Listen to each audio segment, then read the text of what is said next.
fall forward. This is what I mean. Reggie Jackson struck out 2,600 times in his career, the most in the history of baseball. But you don't hear about the strikeouts. People remember the home runs. Fall forward. Thomas Edison conducted 1,000 failed experiments. Did you know that? I didn't know that. Because the 1,001st was the light bulb. Fall forward. Every failed experiment is one step closer to success. You've got to take risks, and I'm sure you've probably heard that before, but I want to talk to you about why that's so important. I got 3 reasons, and you can pick up your iPhones. First, you will fail at some point in your life. Accept it. You will lose. You will embarrass yourself. You will suck at something. There's no doubt about it. And I know that's probably not a traditional message for a graduation ceremony, but hey, I'm telling you, embrace it, because it's inevitable. And I should know. In the acting business, you fail all the time. Early on in my career, I auditioned for a part in a Broadway musical. Perfect role for me, I thought, except for the fact that I can't sing. So I'm in the wings, I'm about to go on stage, but the guy in front of me, he's singing like Pavarotti. He's just, and he's just going on and on and on. And I'm just shrinking. I'm getting smaller and smaller. So they say, oh, thank you very much, and we'll be hearing from us. So I come out with my little sheet music, and it was Just My Imagination by The Temptations. That's what I came up with. So I hand it to the accompanist, and she looks at it and looks at me and looks out at the director, and it's like, nice. So I start, I'm going to sing. I'm like,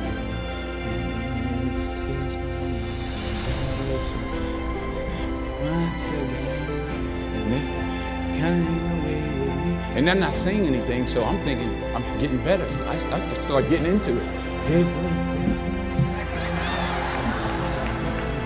Running. They say, oh, yeah, thank you very much, Mr. Washington, thank you. So I assumed I didn't get the job. But the next part of the audition, he called me back. The next part of the audition is the acting part of the audition. So I'm like, hey, okay, maybe I can't sing, but I know I can act. So they pair me with this guy, and again, I didn't know about musical theater. And musical theater is big, so they can reach everyone all the way in the back of the stadium. And I'm more from a realistic, naturalistic kind of acting where you actually talk to the person next to you. So I don't know what my line was. My line was, well, hand me the cup. And his line was, well, I will hand you the cup, my dear. The cup will be there to be handed to you. I said, oh, okay.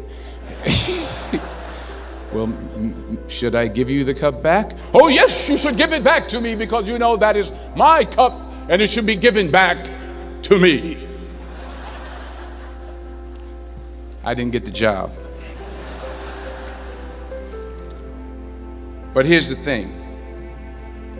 I didn't quit. I didn't fall back. I walked out of there to prepare for the next audition, and the next audition, and the next audition. I prayed. I prayed, and I prayed.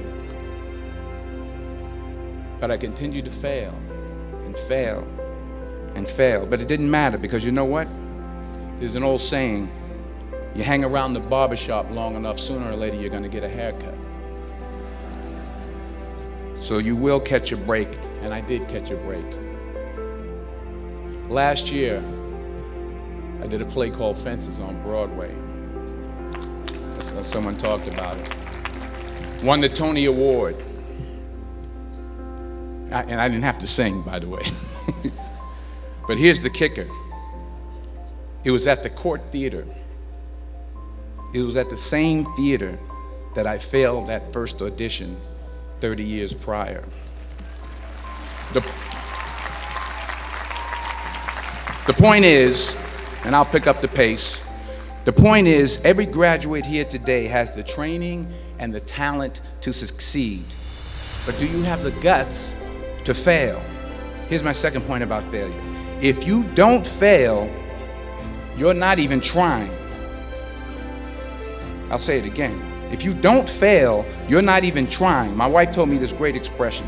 To get something you never had, you have to do something you never did. Les Brown's a motivational speaker. He made an analogy about this.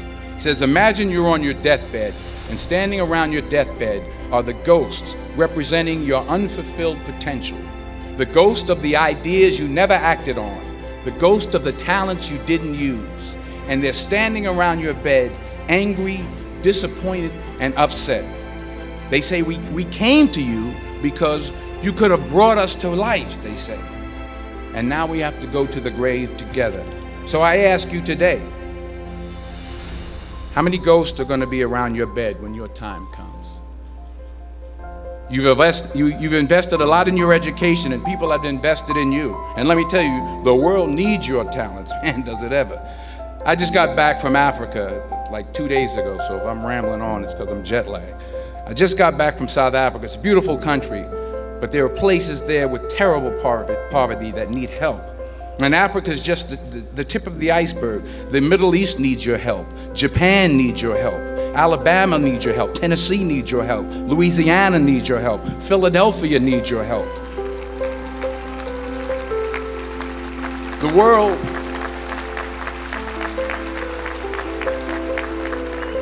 world needs a lot, and we need it from you. We really do. We need it from you young people. I mean, I'm not speaking for the rest of us up here, but I know I'm getting a little grayer. We need it from you, the young people. Let's remember this. So you got to get out there.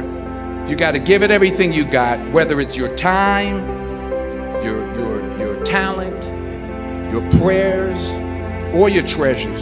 Because remember this, you will never see a U-Haul behind a hearse.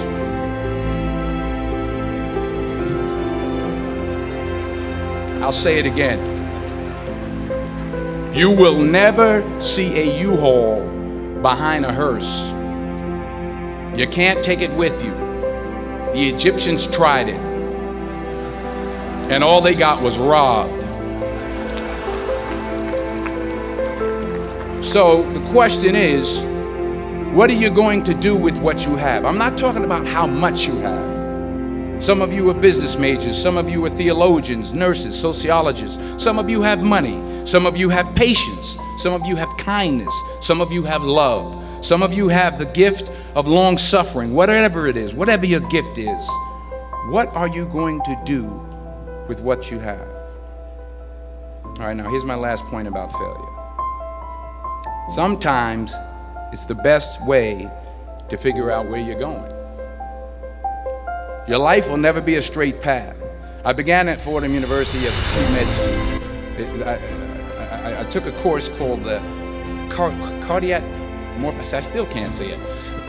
Cardiac morphogenesis. I couldn't read it. I couldn't say it. I sure couldn't pass it.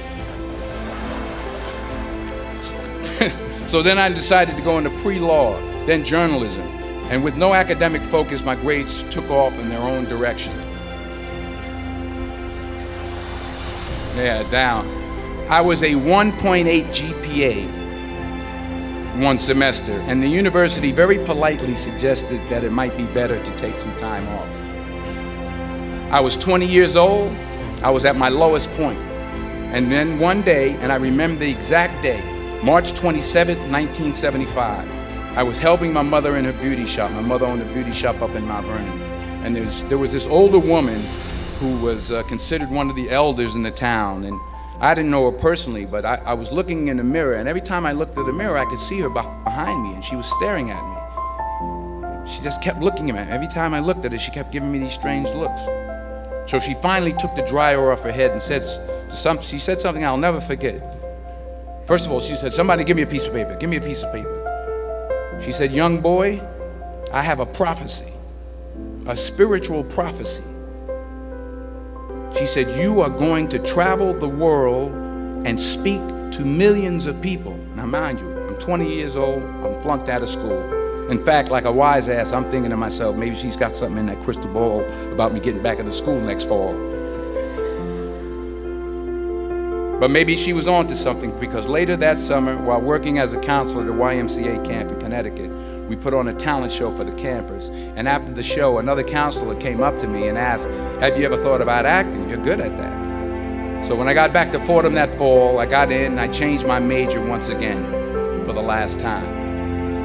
And in the years that followed, just as that woman prophesied, I have traveled the world and I have spoken to millions of people through my movies.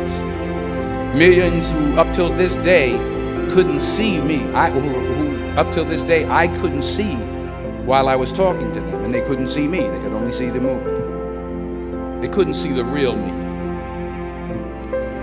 But I see you today, and I'm encouraged by what I see, and I'm strengthened by what I see, and I love what I see.